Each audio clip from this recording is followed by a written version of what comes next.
Surely. Great. So my name is Dorothy Maseke.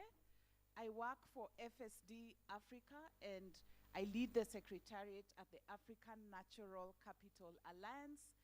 And it is such a great pleasure and honor to be the program director for this breakfast dialogue. And I want to welcome each and every one of you to this session this morning. We have quite a rich panel of speakers, high-level speakers who will give keynotes, and we also have a couple of people joining us online. So we are quite excited, and we want to just start the session. We have quite a number of seats at the front. In terms of administrative issues, the washrooms are to my right. So you have to walk through into the hotel lobby and you will see the washrooms. There is no emergency drill set for this morning, so should there be an alarm, it is a real emergency. Otherwise, very happy for us to start this morning. And I just want to start by giving a little background and context to why we are gathered here this morning. And as you know, the G20 initiative on the bioeconomy, launched under Brazil's G20 presidency in the year 2024, produced a set of high-level principles, essentially principles to guide the development of a sustainable, inclusive, and innovation-driven bioeconomy. And the principles essentially emphasize environmental sustainability, biodiversity conservation, circularity, responsible finance, and more importantly, the integration of traditional and scientific knowledge. In line with these themes, we are pleased that in 2025, under the South African presidency, the GIB has focused on a couple of priorities, which I would not really want to get into detail on, largely because many of you have been attending the GIB meetings, and so you know them. But for those of us who are new here today, I'll just highlight them very quickly.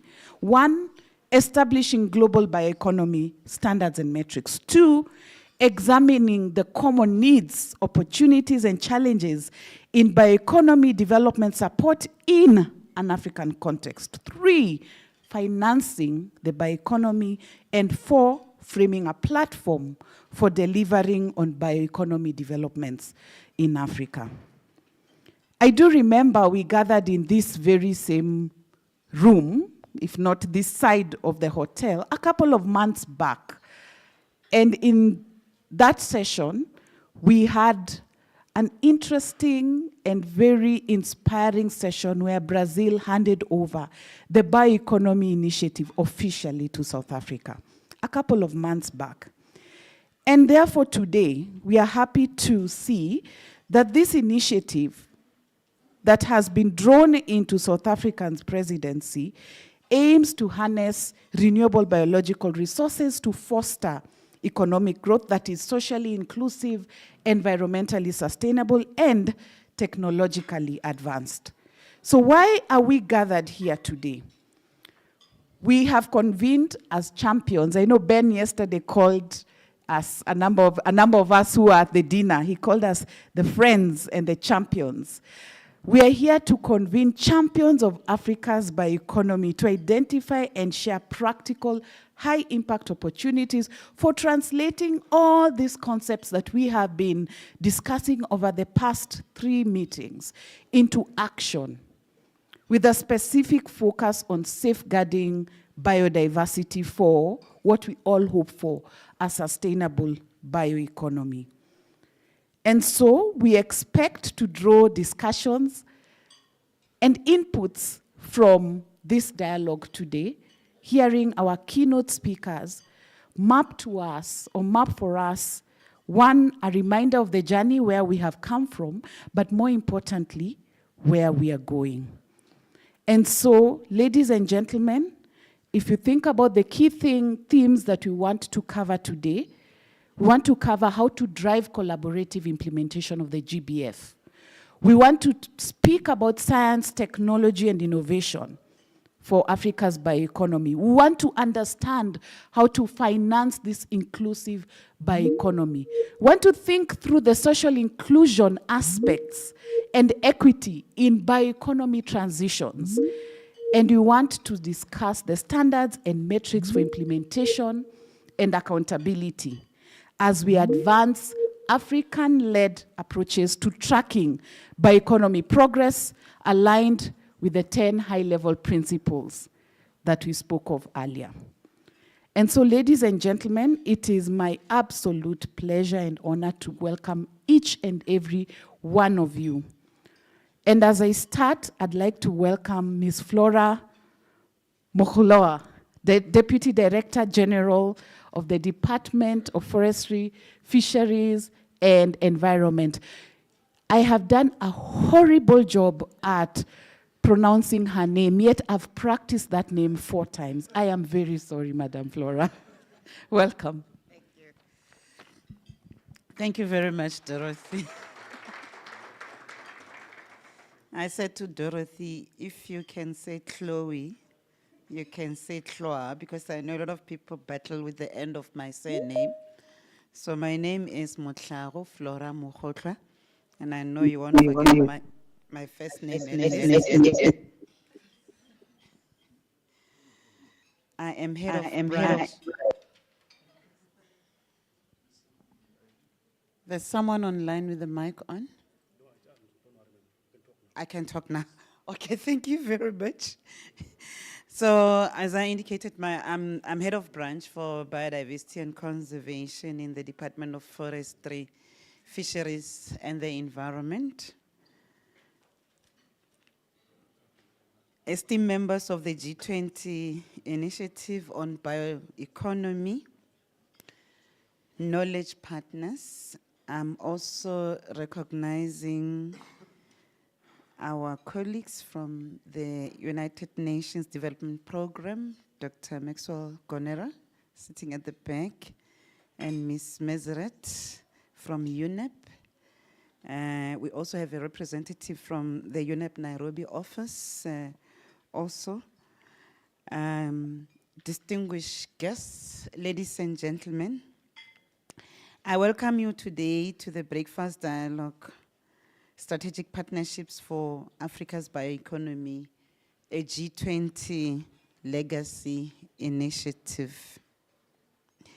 We gather here today in recognition of the significance of the G20 Bioeconomy Initiative, and we are building on the 10 high-level principles that were launched under Brazil's presidency of the G20 in 2024, as Dorothy indicated.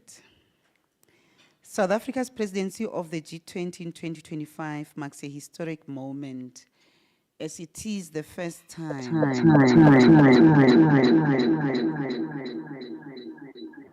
It is the first time that the summit is being hosted on African soil. Hence, the South African presidency has chosen to anchor the presidency on solidarity, equality, and sustainability. Specifically, solidarity in the sense that South Africa's presidency has been deliberate to say this is going to be about Africa. It's not only because South Africa is the only member of the G20, but that we need to work in solidarity with other African member states.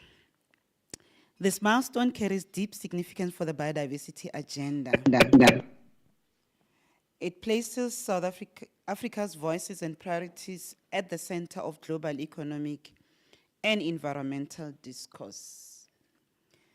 With our continent's unparalleled biodiversity, from the tropical forests of the Congo to the sand dunes of Namibia, because in essence that is also an ecosystem in itself, to the Cape Floristic region of South Africa, which is also a World Heritage Site,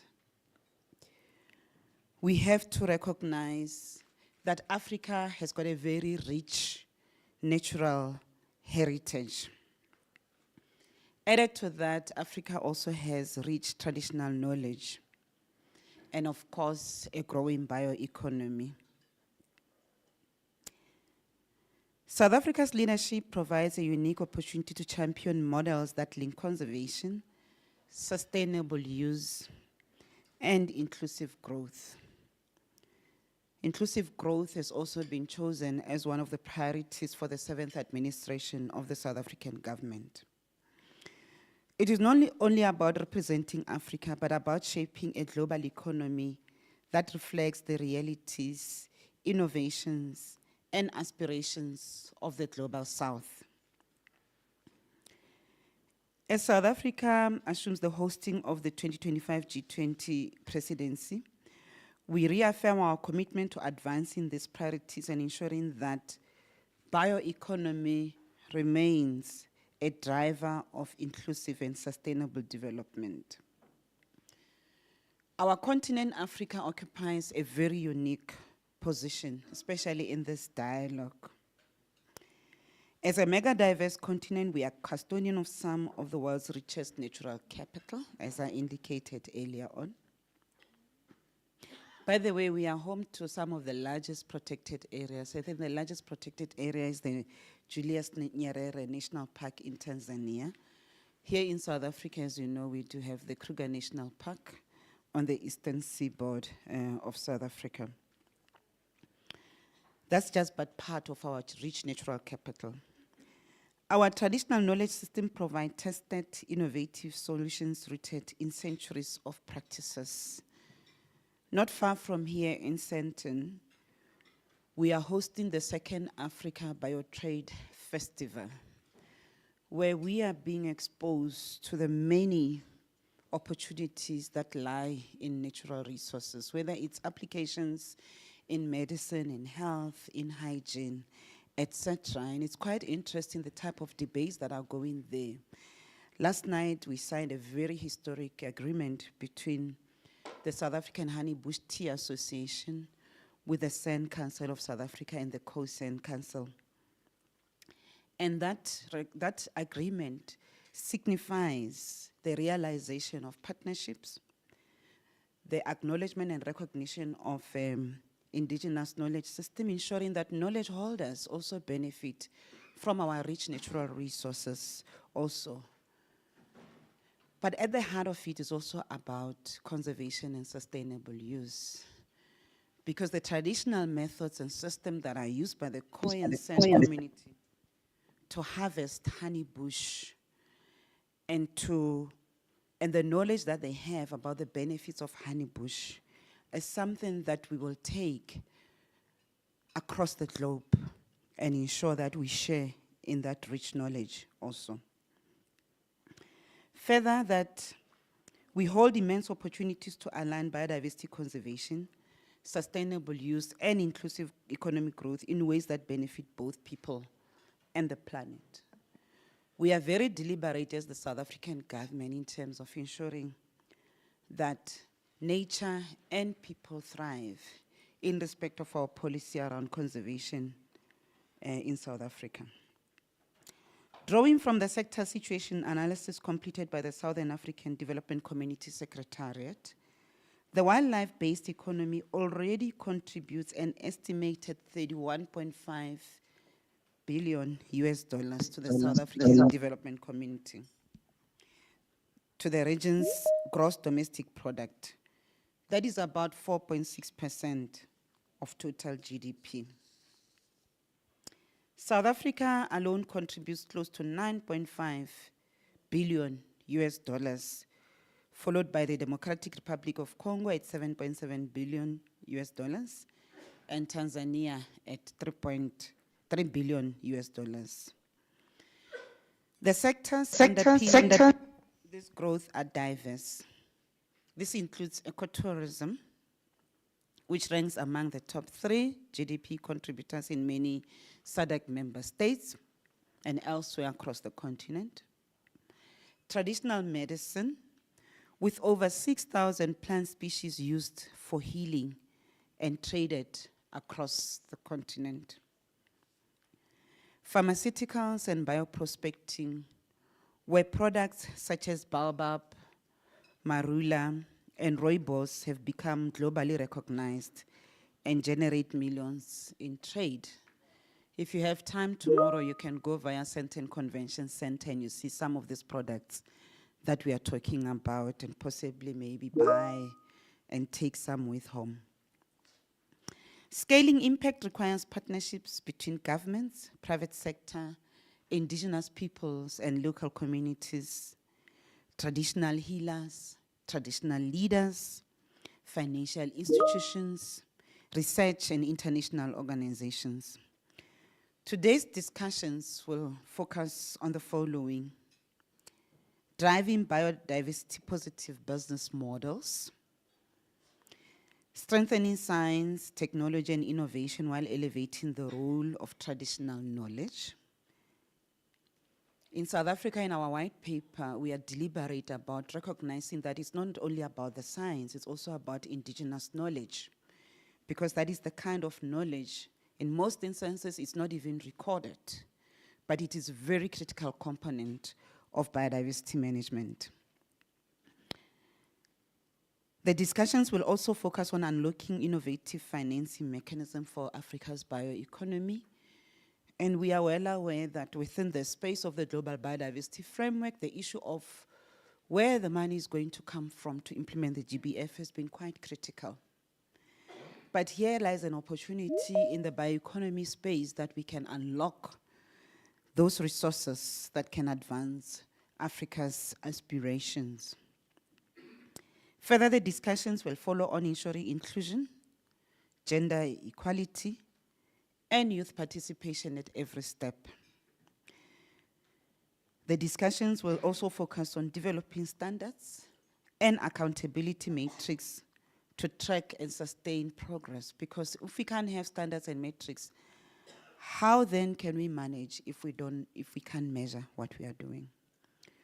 We therefore frame today's session as a springboard for building Africa's bioeconomy legacy roadmap, which provides a good opportunity to strengthen our collective contribution to G20 and beyond, and really make G20 a real Africa G20. It has to be a G20 that is anchored on the aspiration also specifically of the Global South, or aspirations of developing countries. I thank you.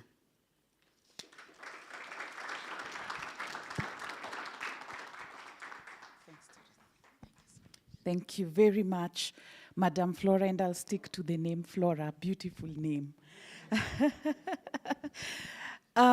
It's very inspiring just to hear about, your reflections, Madam Flora, on the potential of Africa and essentially what it means, and just painting the picture on what we expect out of not just today's discussions, but out of the actions that are going to arise from all these action plans that we're going to be mapping out. We've been mapping them out over the past, from yesterday, and of course building on previous meetings or previous sessions, and we will be mapping much more out even today as we move along.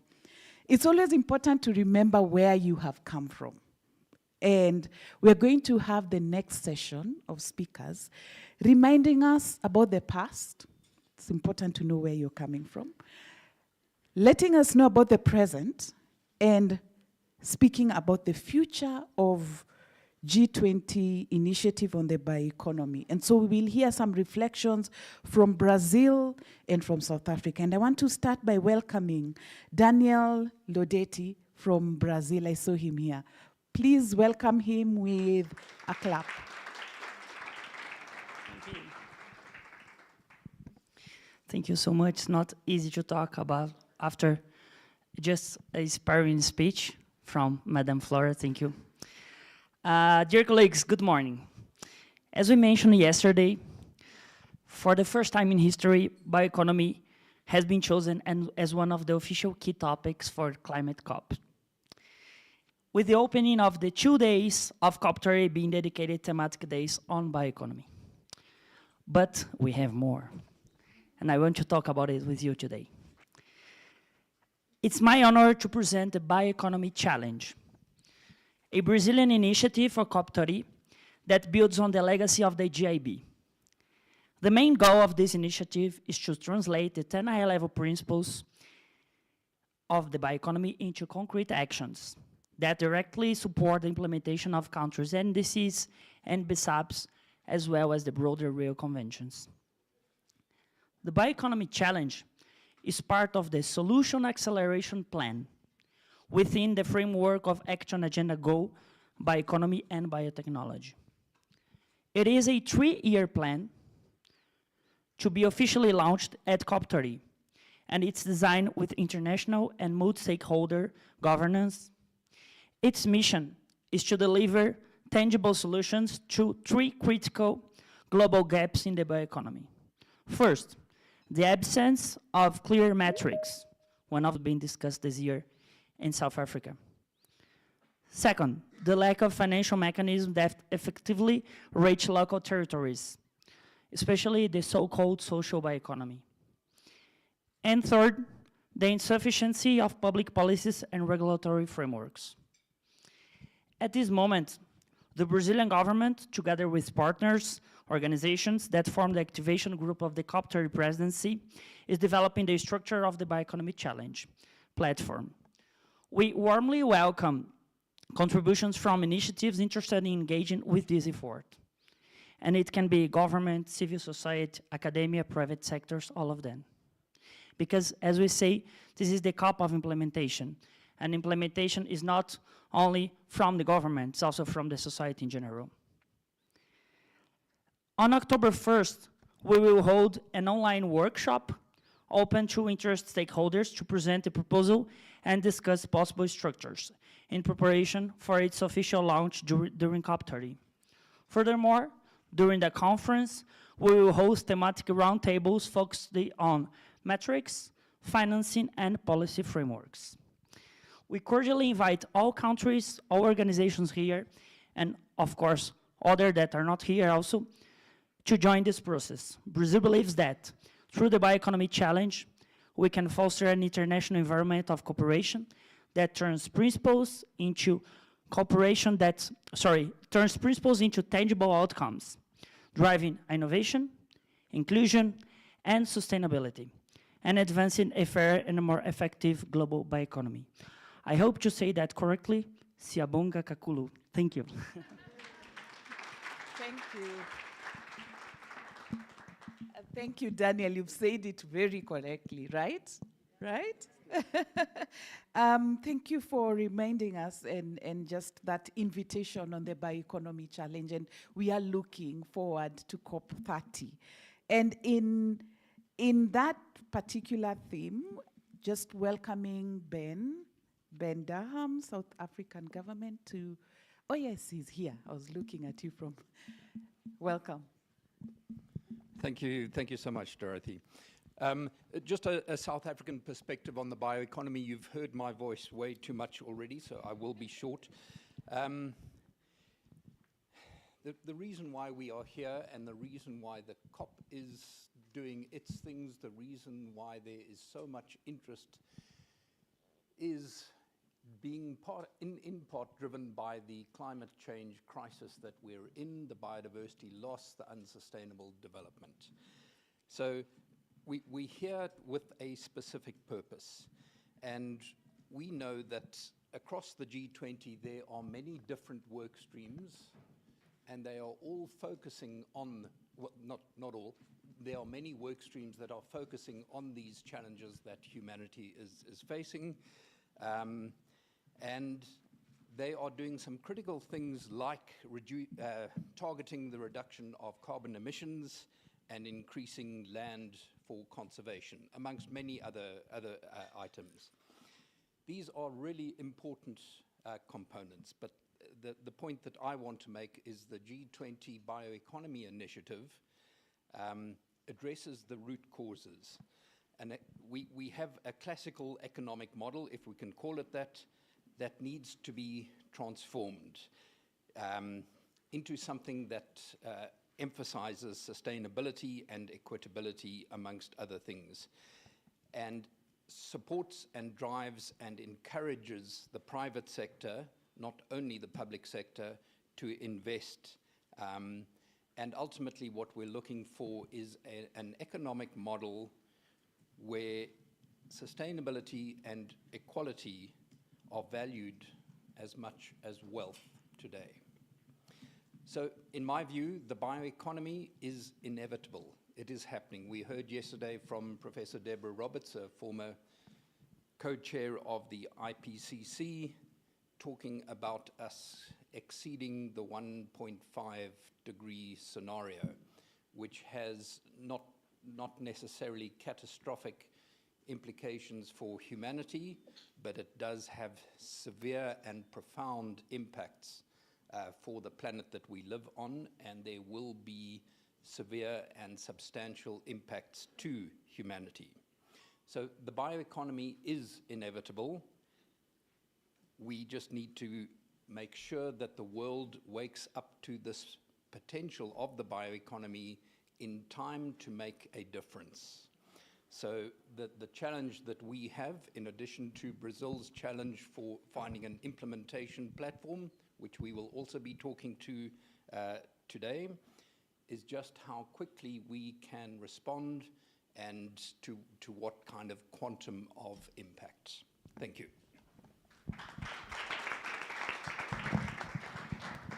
Thank you very much, Ben, for those highlights, including, a teaser on the platform that we are going to be drilling down into later on. I'd like to take this opportunity to welcome Ms. Doreen Robinson from the UNEP, and just to understand how we are going to craft Africa's bioeconomy legacy with a global outlook. Welcome, Ms. Doreen.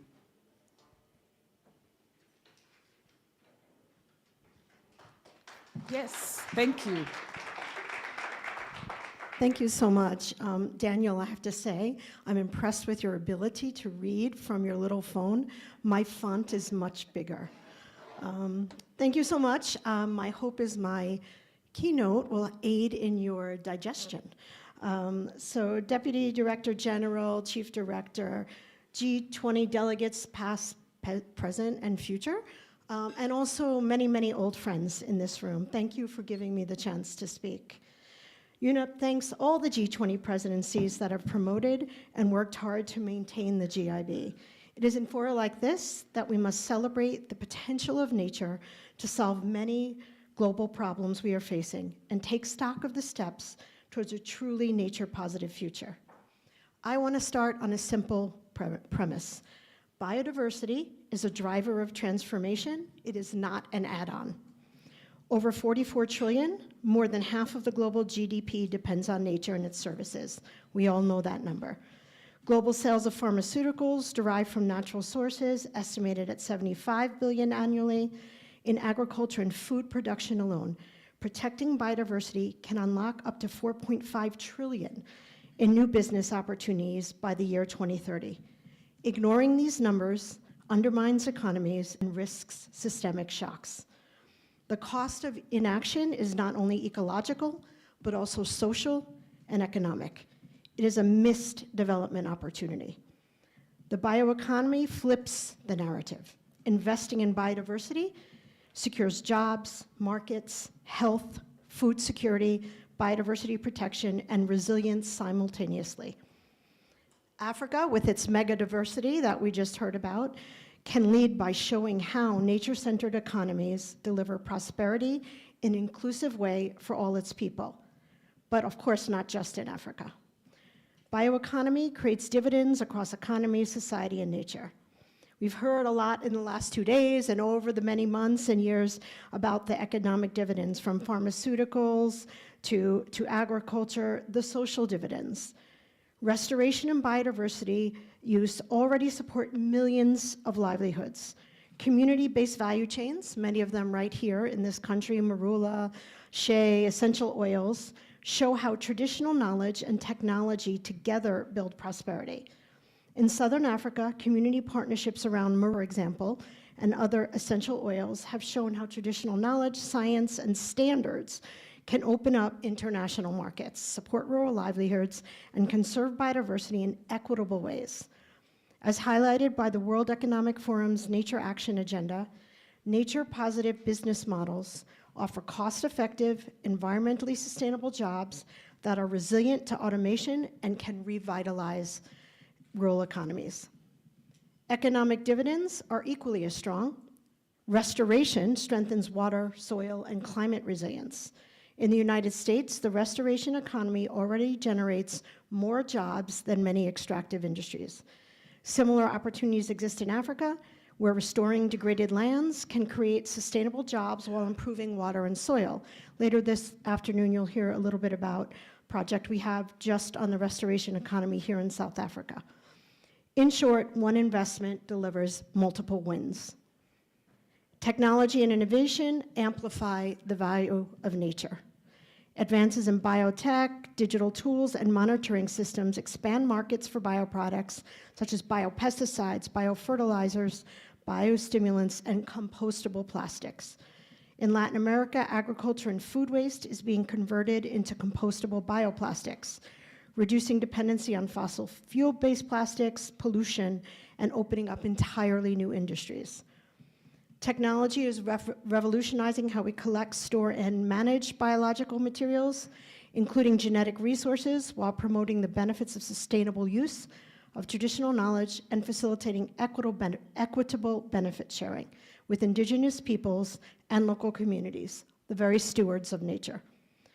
Standards and certification ensure quality and global competitiveness. However, we must strive to operationalize these for equitable prosperity. South Africa's biodiversity economy strategy shows how to combine innovation, policy, and community partnerships. So we talk about economies' dependence on nature. We understand the benefits go well beyond what I've highlighted and what we've talked about the last few days. The science is unequivocal, even if imperfect, yet our current economic models drive us globally to overconsume and degrade the very base the system is built upon. The triple planetary crisis of climate change, biodiversity loss, and pollution requires new economic models that integrate environmental, social, and economic benefits. We need an urgent and radical shift from simply using nature to working with nature to create nature-centered economies. Economies that reduce inequality and strengthen livelihoods and sustainable practices. We all talk about the transformative change needed to live sustainably in a world of up to 10 billion and growing. But we hide behind a narrow path of environmental safeguards. Do no harm is simply not good enough.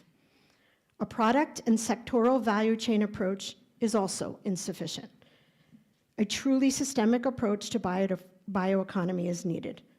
All of this, easy to say up here, very hard to do. So how do we make the shift? To move from aspiration to action, 3 key shifts are essential. First, we have to do better to connect bioeconomy and biodiversity better. Bioeconomy is a very big term, meaning something a little different for everyone in this room and beyond. But under this very big tent, I want to urge us all to be clear what we're talking about when we're talking about bioeconomy opportunities.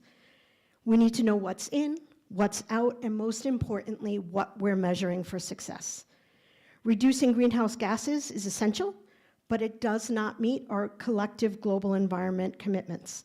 It is not enough to deliver environmental sustainability dimensions of bioeconomy. To ensure that our well-intentioned bioeconomy initiatives are indeed having a positive impact, we need to monitor using agreed-upon targets and indicators towards equitable economic development, social inclusion, and biodiversity sustainability. All of those indicators must be measured. Current frameworks exist, such as the agreed-upon Global Biodiversity Framework, and countries have committed to specific targets and indicators that make important links to bioeconomy. The bioeconomy must be firmly anchored in biodiversity targets and implementation, ensuring countries can use their NBSAPs as roadmaps for nature-positive growth and development. Countries are already setting or have set their global biodiversity targets and are actively monitoring them. This is a hook for bioeconomy. 126 countries have adopted Target 9 to ensure the management and use of wild species are sustainable. 117 parties have adopted Target 17, which is strengthen biosafety and distribute benefits of biotechnology. There's 193 national targets committed under that. 125 countries have adopted Target 5, sustainable, safe, and legal harvesting and trade of wild species. There are 415 national targets dedicated to that. 124 countries have adopted Target 13, benefit sharing from genetic resources, digital sequencing information, and traditional knowledge. There are 241 national targets dedicated to that. And 122 countries have adopted Target 11, restore and maintain and enhance nature's contributions to people, with 415 national targets committed to that. We have the framework, we have the targets, and we're developing the metrics, but we need to connect these things better. Second, we must do more to value sustainable use and scale financing. We talked a lot about that yesterday. This means ensuring ecosystems are managed sustainably by communities and ensuring that benefits flow back to communities in meaningful, tangible ways. A closer look into value chains and the distribution of profits along the value chain of bioeconomy products can offer more specific entry points to make sustainable biodiversity use a reality. Integrated land use planning, rights-based approaches, and fair benefit sharing make sustainable use of wildlife a viable livelihood strategy and part of the bioeconomy. Governments and private investors should align finance and biodiversity positive outcomes, and community empowerment positive outcomes all have to go hand in hand. We've heard about some innovative instruments, biocredits, payments for ecosystem services, green bonds, blue bonds, blended finance, and many more. But we have to move from pilots to scale. Colombia's biodiversity credits and Brazil and Costa Rica's payment for ecosystem services provide viable models showing how innovative financial mechanisms can reward conservation, maintain value chains, and create viable business models and equitable benefits. And the last point, that we need more investment in knowledge, innovation, and equity. Ensuring technology initiatives such as the DSI and the Kali Fund that support Indigenous people and community revenue sharing become a reality.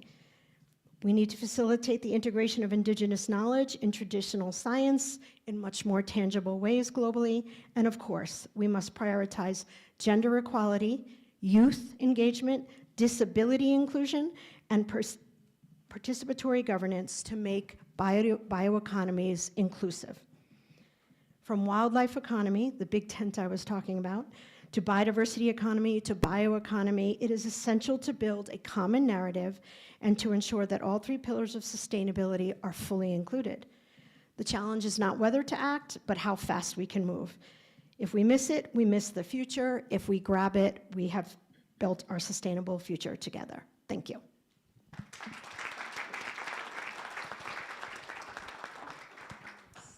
Thank you very much for those comments. And just listening to the number of countries that have made commitments, the hundreds of them that Doreen has mentioned this morning. And a reminder that we have the frameworks, we have the metrics, and what we need to do is to connect this. I think the big challenge on moving from pilots to scale, especially when it comes to innovative finance, is a main aspect that we need to tackle, and we'll be hearing a bit more on that.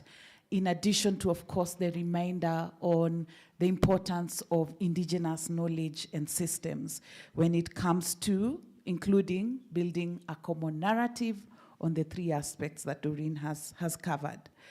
Such rich content this morning. And as we welcome the team who are going to entertain us for a couple of minutes, before we go into the plenary session.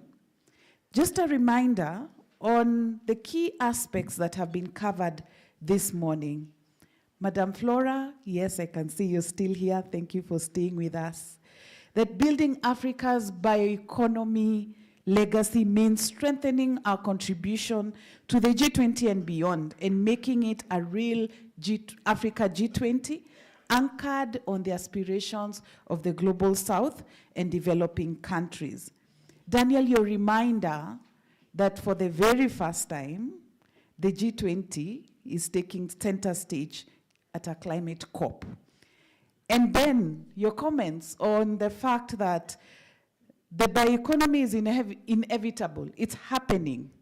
And the challenge we face is not if, but how we can quickly respond.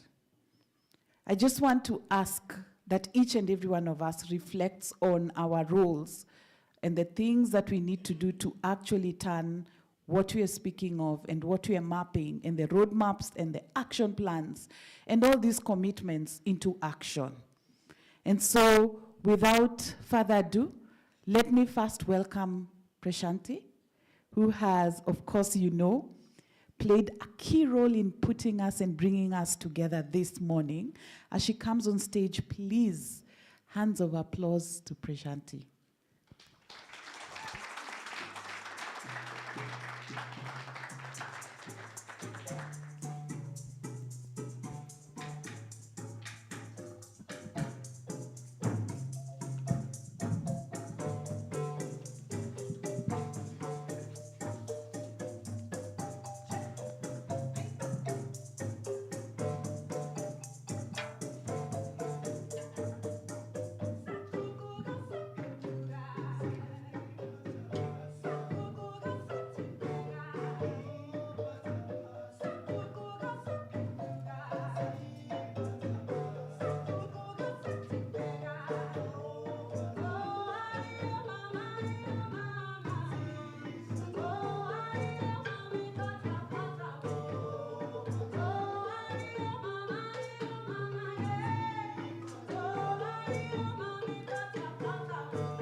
Sanibonani, Dumela, Malweni, good morning, Kwemora, and Vanakkam, being a proudly South African of Indian descent.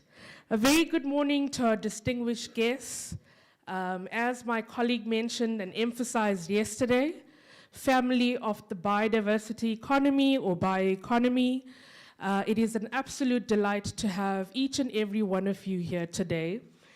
Before I proceed, I'd like to ask our panelists to join me in front whilst I continue with my opening for this plenary session. So today's format is deliberate. It's a deliberate shift from the formal diplomatic tone of our previous meetings. We're embracing the opportunity to engage more openly, drawing on relationships and trust that are developing within this network. The dialogue takes place at a historic moment, as emphasized by our program director, as well as our Deputy Director General from the Department of Forestry, Fisheries and Environment. And it's an opportune time or a historic time, especially because it's on African soil. I'm glad that everybody enjoyed the opening performance, and many thanks to the performers who are part of the Nedbank Trust. That's one of our corporate finance institution as part of their green board. But I'm hoping that you enjoyed that rendition and truly feel the joy of Africa, especially this month, because we celebrate Heritage Day within this month. So, also alluded to earlier, Africa is home to nearly half of the world's biodiversity and its rich cultural heritage, and it continues to inspire innovation across the arts, sciences, and industry. Today, we gather not just to reflect, but to act.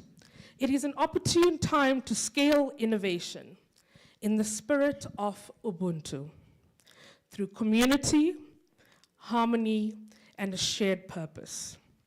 This plenary is designed to put in the spotlight the biodiversity economy as a key driver of regional bioeconomy development, rooted in nature and aligned with global aspiration.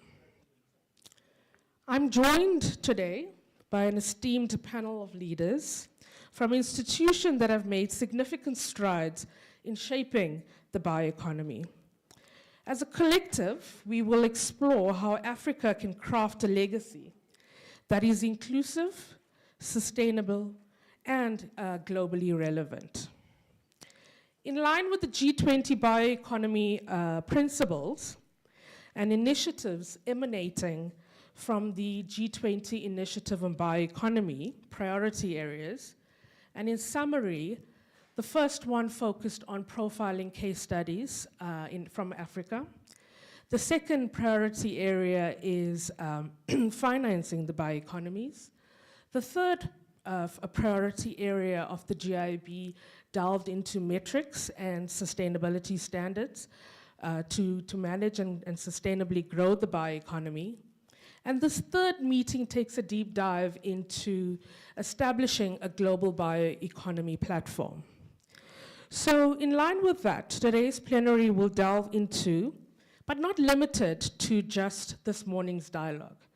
We are hoping that this dialogue is a kickstart to a journey towards creating a roadmap and moving swiftly into action and talking about how we are advancing an overall investment mobilization for Africa to grow the bioeconomy. So the specific focus areas for this session is governance tools for safeguarding the nature-based core of the bioeconomy, a synergy of policy, law, and voluntary sustainability standards. The second area is high-level key considerations drawn from African case studies to drive bioeconomy development. The third area that our panelists will touch on is tailored financing models for the bioeconomy. And then lastly, partnerships, monitoring, and evaluation to ensure sustainability. So this plenary is not limited to our panelists. We will have a part of the session where we will turn to you, making this plenary a lot more interactive, where our G20 members, guests, and knowledge partners, will be given an opportunity to input, comment, and leave this dialogue on a high note, aside from the high energies we have from our openings and dance, but on a high note and confidence for action. So I'd like to open the panel discussion or the plenary with this question to our panelists, Mr. Kurombi Matibe, who's the Chief Director for the Bioeconomy and Sustainable Use at the Department of Forestry, Fisheries and Environment. Mr. Matibe, I'd like to put forward the first question, delving into the first thematic area or area of focus in this dialogue on governance tools for safeguarding the nature-based core of the bioeconomy. I think that's a good place to start because it also alludes to the strong foundation that we've set in South Africa from a policy legislative perspective. So, Mr. Matibe, I'm going to ask you, what key considerations must guide the sustainable development of the bioeconomy, ensuring that the all of economy, all of society principles and remain central to its vision and implementation? This point is not just limited to this initiative, but it's a thematic area that's actually cross-cutting amongst the working groups. Last week was a workshop for the Environment, Climate and Sustainability Working Group. And it opened with a panel session centered around how can we do this from an all of economy, all of society perspective. So over to you, Mr. Matibe. Thank you. Thanks so much, moderator, for this opportunity. And let me greet all esteemed guests, ladies and gentlemen. Just to start off with, to say I'm a grandpa with two grandsons. When I look at them, I always ask my question, what kind of society my generation is creating for these ones? And that question always troubled me because we live in a very fickle world, dynamic world indeed, where we are always tempted to look at our generation, products that we develop or that we produce, in the innovation, in the technology, as we massify and industrialize these resources into her various levels of value chain, sustainability anchored and undergirded on the very same resource base should always be at the top of our minds. And why do we do that? It is because our generation should always make sure that we put at the center the health, our own health, what we eat, what we do, what we produce, with this high innovation that we have, and the wonderful wisdom collective that we have. It must all be undergirded by ensuring that we are producing a sustainable future for the livelihood of humanity, the environment that we live in, because it is the very same environment that is able to absorb tonnage, thousands and thousands of tonnage of carbon, so that we are not affected. So which means we have to take a decision, moderator, to invest in ecological infrastructure. The air that we breathe, the water that we drink, the very same soil, the land where we produce our food.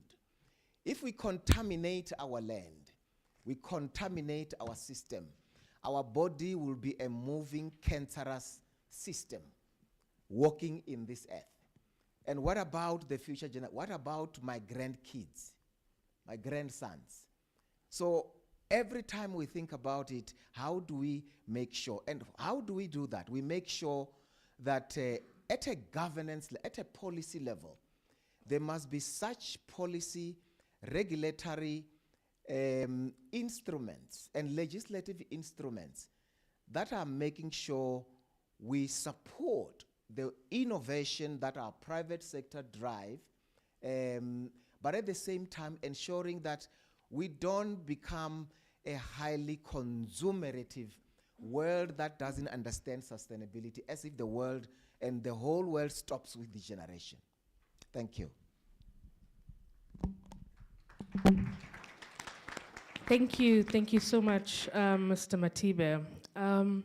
Very interesting point, and I'm going to touch on the point on investing in ecological infrastructure, because that investment can take various shapes and forms. And just to touch on two investments through donor finance, the UNDP GEF6 Value Chains Project, as well as the UNDP Finance Initiative, Biofinance Initiative, where we're in a space and stage of innovation in this policy and legislative landscape with voluntary sustainability tools. In the case of the biodiversity economy, which is broken down into three subsectors, the biotrade bioprospecting economy, wildlife economy, and ecotourism, we have from the UNDP Biofinance, Biofin initiative, developed a model for a wildlife sustainability standard and certification scheme.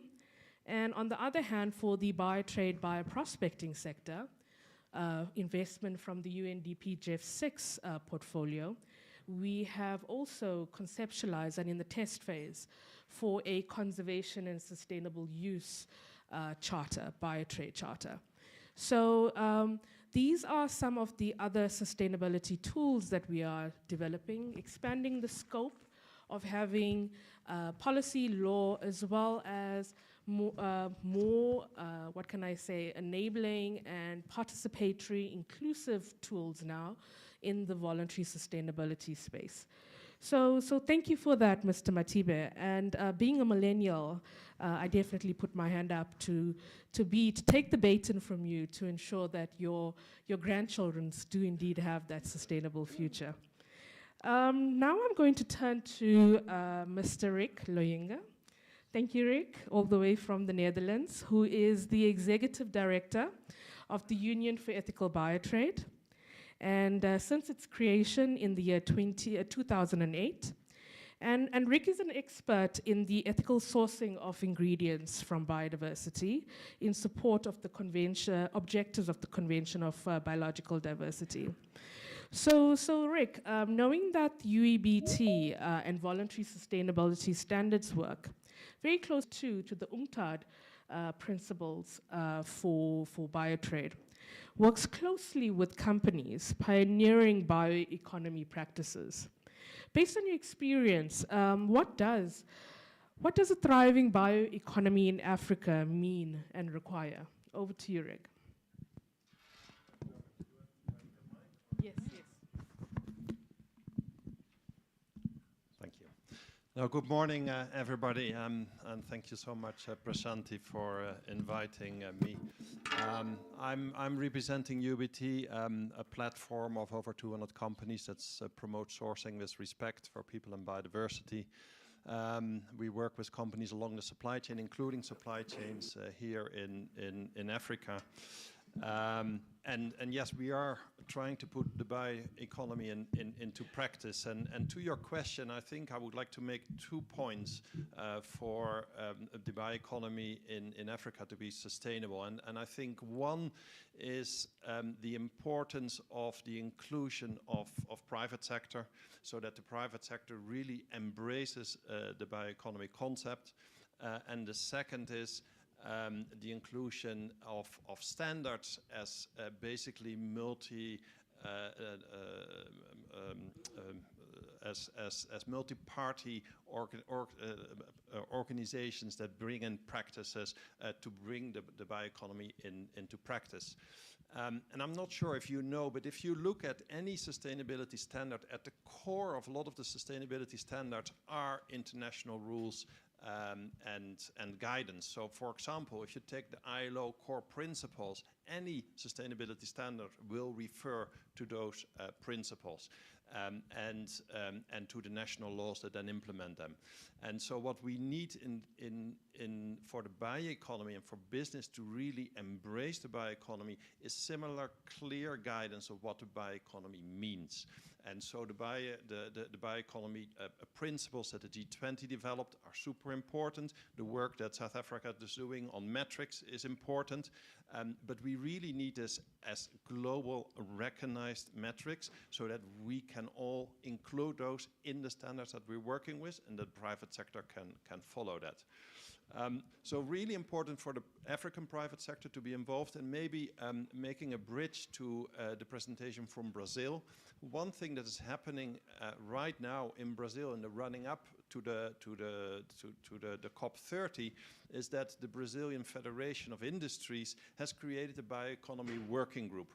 And Natura, which is a leading international company based in Brazil, they are the president of my board, but they're also the president of this working group, has brought together businesses from around the world, and they're working at this moment to have a shared business vision on what bioeconomy means for the business.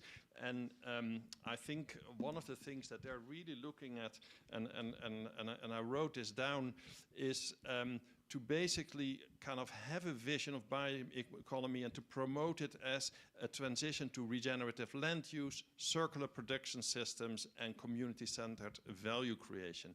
And they've also defined in this working group, and it's officially called the Sustainable Business COP30 Bioeconomy Working Group, but they've defined kind of 2 important priorities for the COP30, and that is, one is that bioeconomy should not be seen as just a climate solution, but really as a link between biodiversity, ecosystem stewardship, human rights, and then have joint standards. And the other important one is that to make bioeconomy a kind of a global a part of the climate negotiations. And I think for the bioeconomy in Africa to thrive, it's important to participate in these type of initiatives and bring this in. And it is possible. I think just now, Madame Flora mentioned the Biotrade Festival, the Natural Product Festival that is happening in Johannesburg. I participated in that yesterday.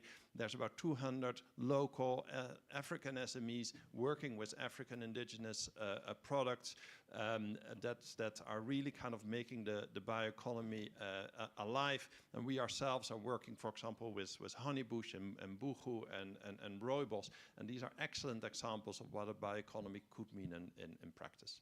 Thank you. Thank you so much there, Rick, giving us some key points needed in the African context to enhance, and also giving us that global outlook as well. Really good linkages there. I'd also like to turn to my colleague, Dr. Sue Snyman, who's the director of the Wildlife Economy Research Unit at Africa Leadership University. She's completed several situational analysis studies in various countries in Africa. So I'd like to give her the floor.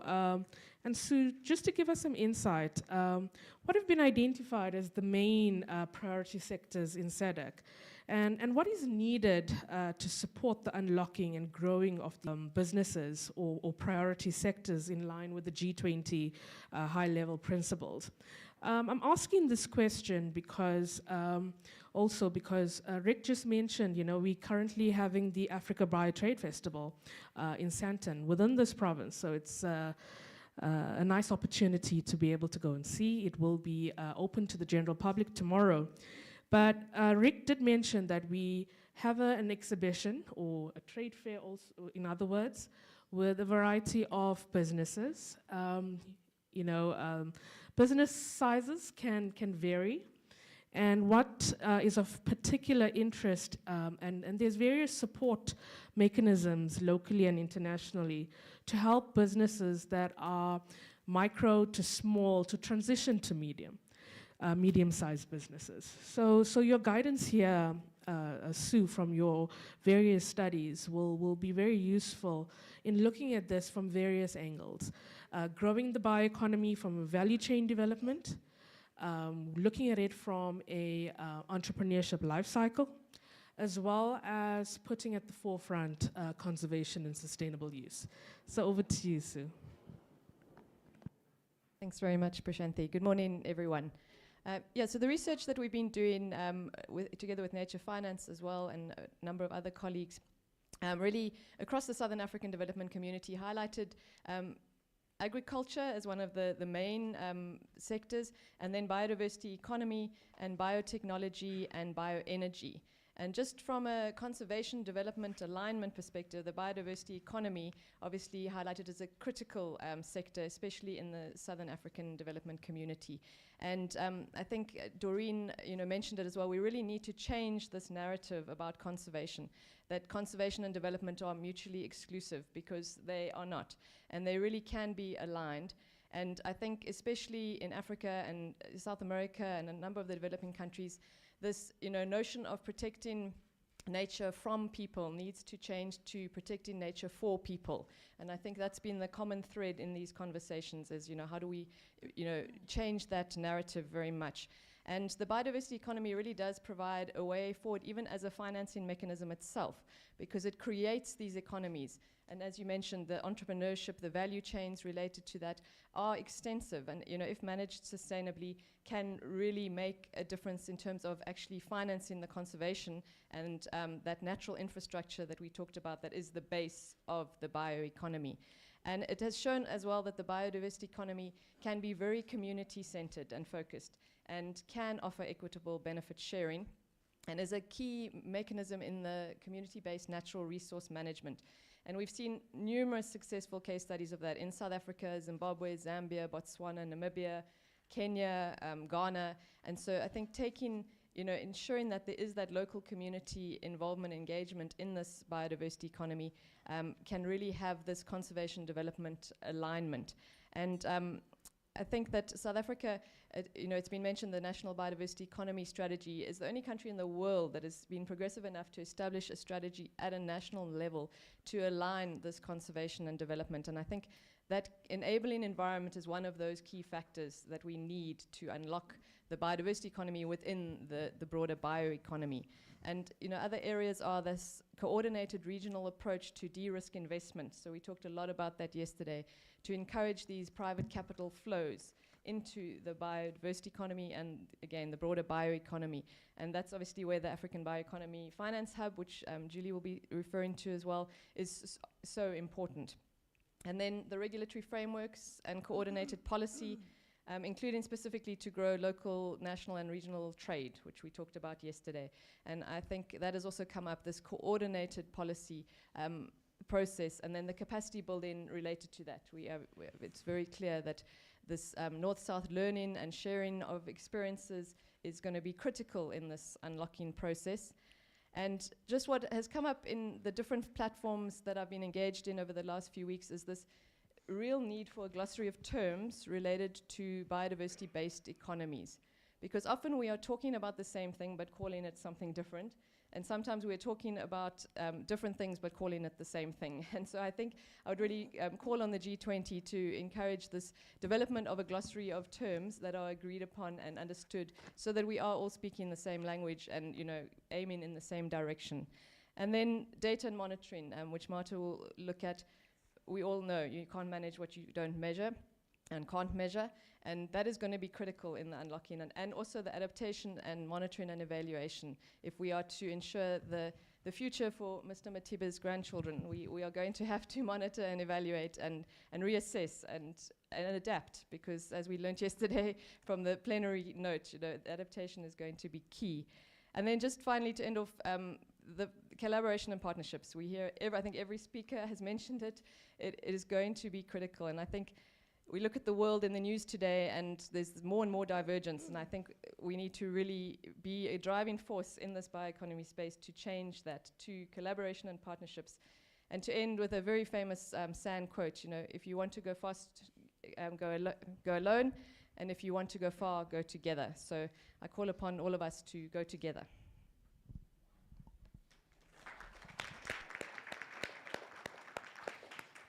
Thank you so much for that, Sue.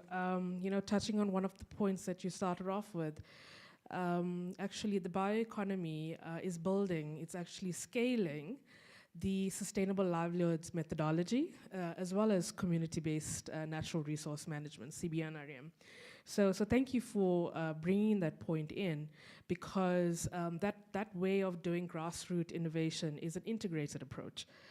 It's not tackling things separately. And indeed, I like the point that you spoke to glossary, a glossary of terminology. That's been, you know, being a common need that's been communicated in various working groups, as well as the meetings of the GIB. And I think it could also be a means to be able to have that integration or that system way of solutioning now and acting. So what I'm trying to say is that delving into this for integration could be through nexus models and execution. As well as yesterday, the Bioproducts Advancement Network South Africa was launched at the Africa Bio Trade Festival. So where it brings together the various business support organization to be able to deliver on key areas or what was recognized as gaps initially in the NBES, National Biodiversity Economy Strategy. So to be able to bring them together to solve and provide the products and services of that coordination to our clientele. Our clientele from the public space are our communities, businesses, academia, private sector, and the like. So it's pretty much being able to provide these products and services to the various role players, our clientele of the sector. So thank you for that, Sue. You've definitely emphasized some key points. So colleague, I think it's coming at the right time to take a deep dive into the concept for the Africa Finance Hub. I know that the members that have been a part of the meeting, you are very well in the loop of the Finance Hub. But I'm going to turn to my colleagues, Julie and Teresa, to take a deep dive and tease up some areas of the Finance Hub that accelerates moving from concept to action. This is an important area because we could leave with a plan, a roadmap, but a plan without money